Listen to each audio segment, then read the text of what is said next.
Everything that goes.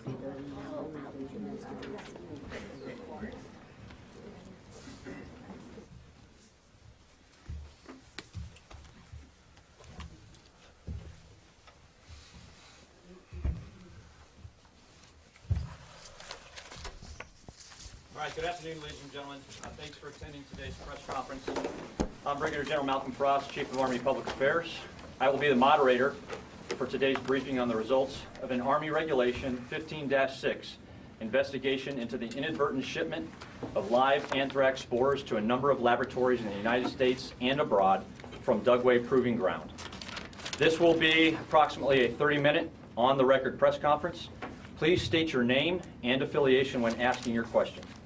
I will allow one follow-up to each question, and that assumes that your first question was not a 3- or 4-parter question. Joining us today for the briefing are Lieutenant General Thomas W. Spore, Director of the Army Office of Business Transformation and lead for the Biological Select Agents and Toxins Task Force. His team included over 80 individuals from over 24 organizations and agencies within the Department of Defense. Major General Paul A. Ostrowski, to his left, Deputy for Acquisition and Systems Management, Office of the Assistant Secretary of the Army, Acquisition, Logistics, and Technology, was the 15-6 investigating officer. And lastly, to General Spore's right, is Major General Brian Line, Commanding General of the United States Army Medical Research and Material Command, and he will address components of the way ahead. Now, Lieutenant General Spore will begin with opening remarks. Over to you, sir. Great. Thank you very much, General Frost. Well, ladies and gentlemen, good afternoon. In response to direction from the Deputy Secretary of Defense and from the Secretary of the Army stood up a biosafety task force to look at biological select agents and toxins from the anthrax incident. Although that was the impetus for this task force, the task force ultimately made a number of wide-ranging and comprehensive recommendations which were approved by the Secretary of the Army, which will have a general benefit to the entire program as we go forward. As General Frost mentioned, we set up a biological task force. We had members from all services. So although you see Army people up at the podium today, we had members of the Navy and the Air Force on our panels. We began in August, and we will finish this month and transition the remaining work to the Army Surgeon General, represented here by General Line. Our recommendations, which have been approved by the Secretary of the Army, include the establishment of a Department of Defense executive agent who will perform technical review, harmonization of procedures, and integrate the inspections for this program. And the Secretary of the Army delegated that responsibility of the executive agent to the Army's Surgeon General.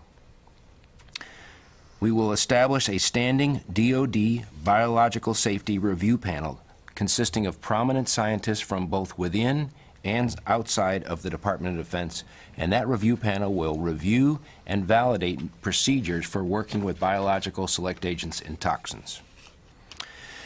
We will put in place a process to screen and validate all requests for biological products from outside DoD to see if they are valid and to see if we can substitute a less dangerous product for what has been requested.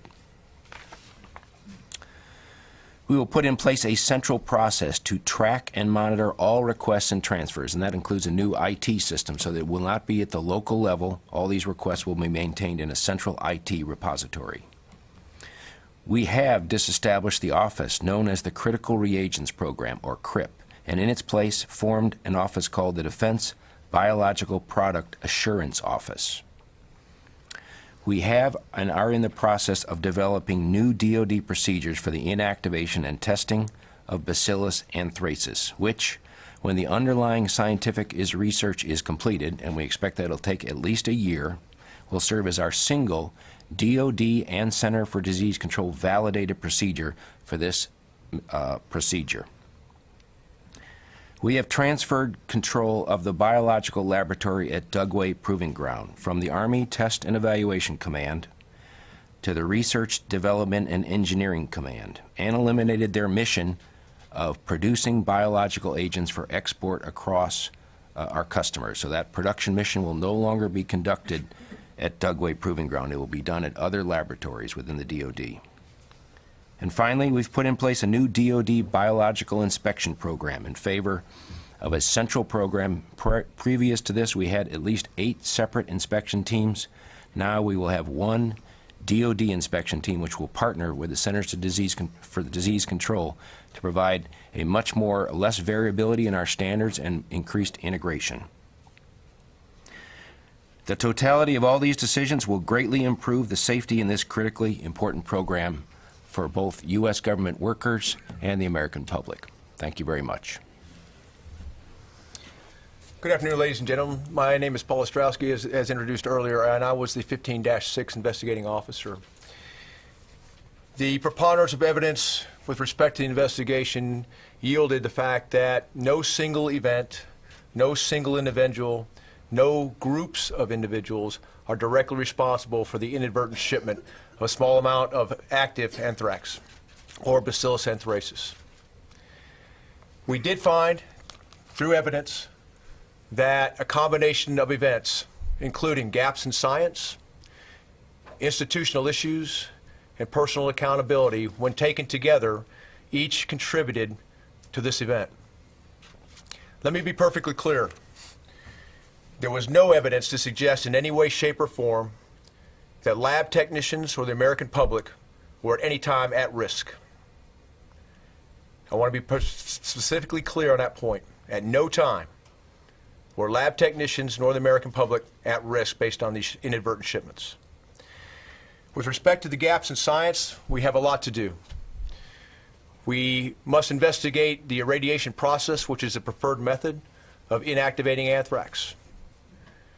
We are lacking in terms of the amount of information we've had on spore counts and how that affects irradiation, purity, and the type of spore itself, the species, if you will.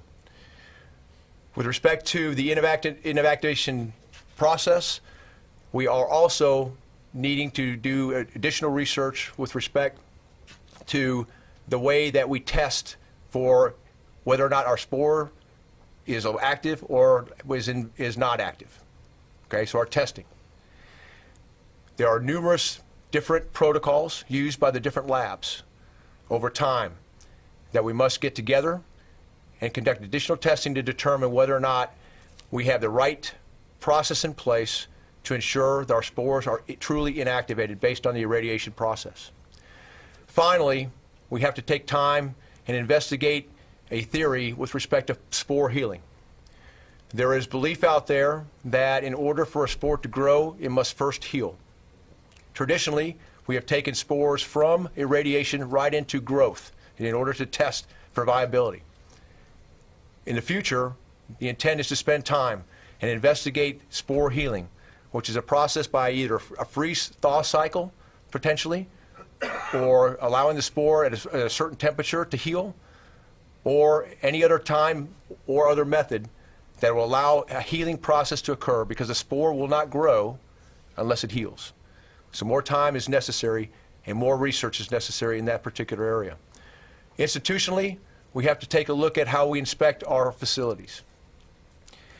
Right now, there's one standard protocol. There are 3 types of inspections: federal inspections, which are run by the CDC, Army biosurety inspections, which are run by the DAIG, Department of Army Inspector General, and then also Army safety inspections.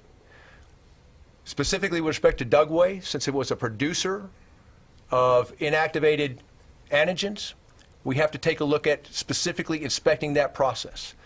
In a production process, we want repeatable results, documented over time. We need to make sure that our inspections live up to that.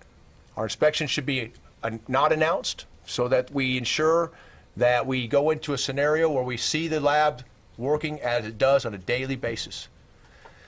Finally, with respect to individual accountability, we saw failures to take action. We saw best practices by lab technicians not being used. And so the intent is to ensure that the Secretary of the Army and the leadership of the Army has an opportunity to adjudicate that. Pending your questions, ladies and gentlemen, that's my opening remarks. Okay, with that, we'll go to the first question, and we'll go to Reuters. Sure. I had a question about the accountability. So the report says several individuals, including now Brigadier General King, should be held accountable. What does that exactly mean specifically? How will they be, or how should they be held accountable? It is beyond the scope of the 15-6 officer in the 15-6 investigation to delegate, or I'm sorry, to decide what happens to the individuals that should be held accountable. The 15-6 responsibility is to clearly point out who should be held responsible, who should be held accountable, and who should not be. It is then up to the Army's chain of command to invoke any kind of retraining, counseling, or any other type of accountability for those particular individuals. And again, let me be very clear. When we say held accountable, it doesn't necessarily mean remove and replace. If we have a situation where we have an individual that needs to be retrained, I will say he needs to be held accountable for retraining. Okay? So the point is that it runs the full gamut, and that's why we have a chain of command who will take a look at the actions of these individuals and adjudicate same. Next question? So is Army leadership looking at this now then? Has it been passed along to, and what level is that? Does that go to the chief or what? Goes to the Secretary of the Army, and then he has the opportunity to act or delegate. And then can I ask you something about in your opening statement, you said that there were no workers or individuals who were ever in danger. Can you explain how you can be so confident that no one was ever in danger? Sure. Number one, it was in a biosafety level 3 laboratory. So the personnel used the proper protective equipment with respect to that laboratory at all times. And so from an individual technician perspective, they were not at risk. So that's again, working in those particular environments, our personnel are equipped with personal equipment to deal with those kind of environments. And that's why I can be assured, and history has shown through the fact that none of our workers ended up sick as a result of this, that there was little chance or no chance that there was a risk to those particular individuals, those lab technicians. So it's not because they weren't exposed to anything, it was that they were prepared in case they would have been exposed in advance. That is correct. In each one of our labs, and Dr.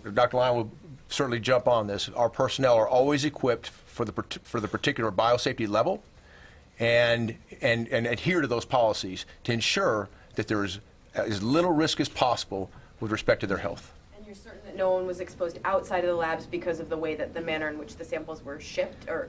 That's correct. This is not a powder. It was number one, shipped by a very secure means, as secure as we can for a invirulent or inactive strain, first of all. Second of all, it was shipped in a liquid vial. Okay, so again, not aerosol. Anthrax or Bacillus anthracis is most lethal in a aerosol venue. These were shipped in containers that had liquid. Next question. Richard. General Spore, can you say that basically that this is over? I think the last count that we got was something like 100 that live spores or questionable samples went to 184 labs, all 50 states, 9 overseas countries. Is that the final count, or are you still looking for more places where this may have gone? We have a very high degree of confidence that we have identified all the recipients. I don't know that there is ever the potential to achieve certainty, because what we have found in some cases, people that received shipments chose to separate a little bit of that and send it to a third party, if you will. But we have tracked down all the primary recipients, and we have done everything we believe possible to notify the entire community of what has occurred here. So we believe with a very high level of confidence we have found all of these samples, and they have been destroyed. And sir, if I could, Dugway, you spoke about eliminating the mission. Is the idea to get that started up again? Is the idea what happens to all the personnel there? What's going on? Yeah, what will happen to Dugway? A good question. If I said eliminate the mission, I misspoke. What is being eliminated is their production mission, and that means they are producing more than what they need for their own internal use. They will still be testing, and they will still be testing materials against some of these biological organisms, but they will just be doing that for their internal Dugway use and not shipping organisms or materials anywhere else other than for use at Dugway. And we need that capability. This is a capability that our nation needs to keep testing these materials. Capability that the nation needs. So at some point or another, it's been shut down now, right? You're not shipping. We're not shipping, nor are they even working with biological agents today. Okay. the intent is to start this up again. And the purpose being what? Yeah. So again, they will be only working materials for their own internal use, but they will be making, storing biological organisms to test U.S. equipment against. So for example, a detector, which we believe detects against anthrax, it's shipped to Dugway, and they, under the proper precautions, test it using the actual agent. You can only do so much with a simulant or a surrogate, and at some point you have to test the equipment with the actual agents to make sure it protects soldiers and service members.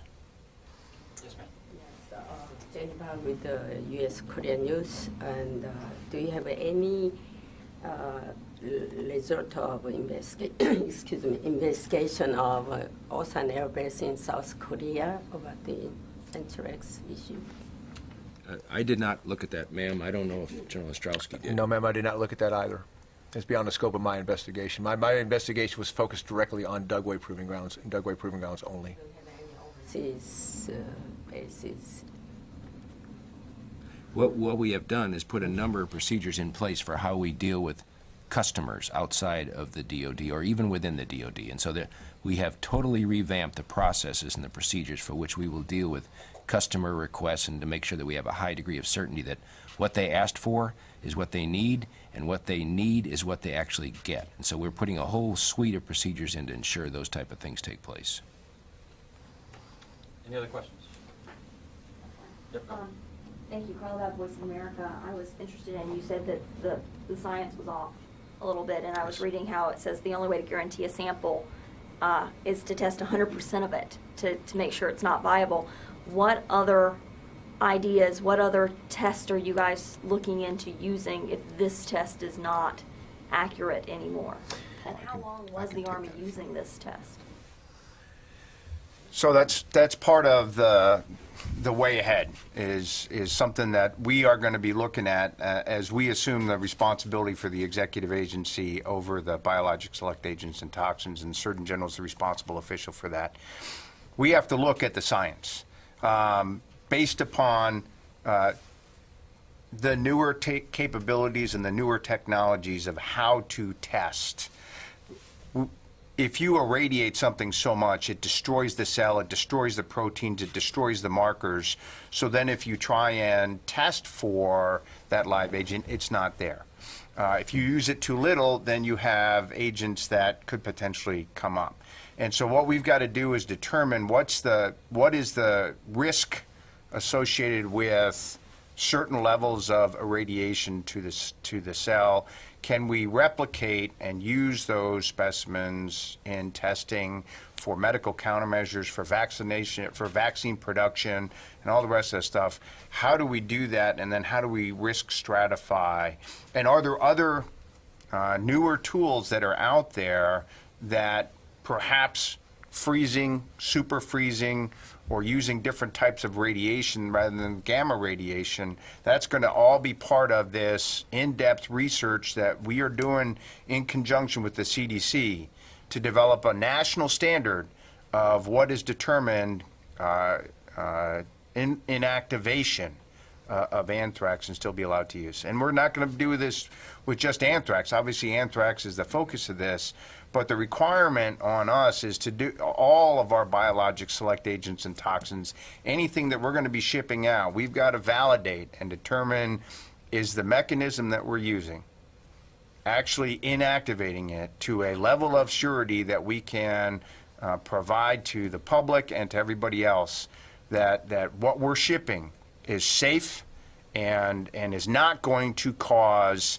a challenge if it either gets into the wrong hands, inadvertently spilled, or the specimen is lost.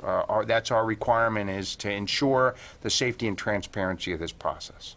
And are you working with the CDC on this research now, or is this something that's going to be started up in a few weeks? So I've already met with the CDC twice. I've been down there personally twice, and then later next week, our scientists are going down to CDC to start laying the groundwork of what this is going to have to do with anthrax. And then as we stand up this review panel, this peer review panel, the priority focus area are going to be those select agents and toxins that we are going to be using to ship to other places, that we have got the assurity that those that we are shipping are inactivated. And then we'll look next at the ones that we're producing internal, and then finally those non-biologic select agents and toxins to make sure that they are actually non-biologic select agents and toxins. And just to follow up on the second part of my last question, how long had the Army been using that testing when shipping and working with Anthrax to show whether or not it was active or inactive? We can see it at least as far back as 10 years. And our dilemma was that each lab's procedures were just a little bit different, all within the range of what scientists believe was reasonable, but all a little bit different as well.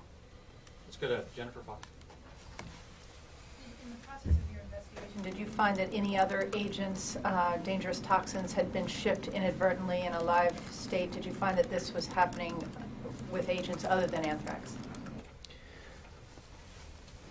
I had not found any evidence to that to be the case. I will tell you that my investigation was narrowly focused on Dugway and Bacillus anthracis with this particular event with lot 1667. We were made aware, obviously you all know, 194 labs received Bacillus anthracis that was live. That did not come from lot 1667. That came from lots that we went back in history. We went to the archives, into the freezers of everything that we had at Dugway.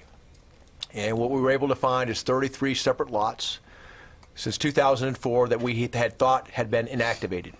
We pulled all of those 33 lots and we tested them. When we tested them, 17 of those lots were able to grow, which shows, again, that the type of procedures that we were using were flawed in some way. Now, let me be extremely clear here. As Dr. Lyon talked about just a few minutes ago, there's a very fine line of what it is that we're trying to do. If you can, what you're trying to accomplish is a death to the DNA within the spore. But you have to be able to save the antigens and proteins, otherwise that spore is worthless with respect to our ability to work with it in a BS level 2 lab, i.e. a downgrade from a BS level 3. So that we can have accredited and registered and certified labs work with it at a much lower level. The problem is that if you irradiate it too much, you kill all the antigens and all the proteins, and so that spore is worthless. At the same time, if you don't irradiate it enough, you have live spores. And we're talking billions of spores irradiated at the same time. So that gets into that strain that I was talking about, that gets into the spore count and the purity issues that we need to go back and get that science done in order to better inform us of whether we're doing things right. Yeah, please. Hi, David Pritchard, the Asahi Shimbun. This question's for Major General Ostrowski. So you're focused strictly on safety at Dugway, but can you say that no scientists that were working with spores and foreign bases and all of the bases that accepted spores in the U.S. were possibly in danger of being in contact with a live spore? Well, I certainly can't say that based on the very narrow focus of what I was asked to do by the Army. Again, I think that the labs within the Department of Defense and the labs that we work with throughout the commercial marketplace and everywhere else, okay, they are registered and certified for a reason, okay? They have shown the credentials necessary in order to be able to work with this type of material. And Dr. Lyon can speak to it probably better than I, but there is a reason why these labs are accredited and they're certified, and they have to follow the procedures associated with that accreditation and certification process. So to say that we may or may not be working with agents that could be infectious, we absolutely are, okay? But the intent is to work with agents that are infectious at the right biosafety level, i.e. level 3 or higher. Whereas if you're working with inactivated or invirulent strains or spores, then it can be worked at a much lower level, BS level 2 lab, for instance. I hope that answers your question. Okay, last question, please. Thank you. My name is Hiroaki Wada. I'm with Japan's Mainichi newspaper. My question is about whether you inform the government of the countries that received these spores about the result, and what kind of reaction did you get from them? And if you haven't done that, do you plan to do that? With respect to this particular investigation, we have just rolled this out, as you all know, within the last 24 hours. And so the intent is to ensure that those that want this information obtain this information. That's why we've hung it on the Department of Defense website for FOUO. I'm sorry, it's a FOIA. I'm sorry, the FOIA website. It is out there for all to see. And the intent is to ensure that we are completely transparent with our findings and that we show that we've done the due diligence. I had a 10-man team. We interviewed over 69 personnel throughout 6 months worth of time, and there's been a huge investment on behalf of the Army. Let me make it clear, the reason that the Army does 15-6s is to make our Army better. We see a problem, we do an investigation in order to determine what happened, and then we get better because of it. And that's the reason why we do these 15-6s, and that's our intent, is to ensure that what happened in this event doesn't happen again. And if I could say, any notifications would not be made by the Army. That's something we would defer, bring up to OSD, and they would work it through appropriate channels, and so that's where I would refer you to for that. Okay, ladies and gentlemen, thank you very much. Appreciate it. I just want to let you know that you do have the media release on the tape on your chair. The redacted 15-6 has been hung and is available through the Media Relations Division of the Office of Chief of Public Affairs of the Army.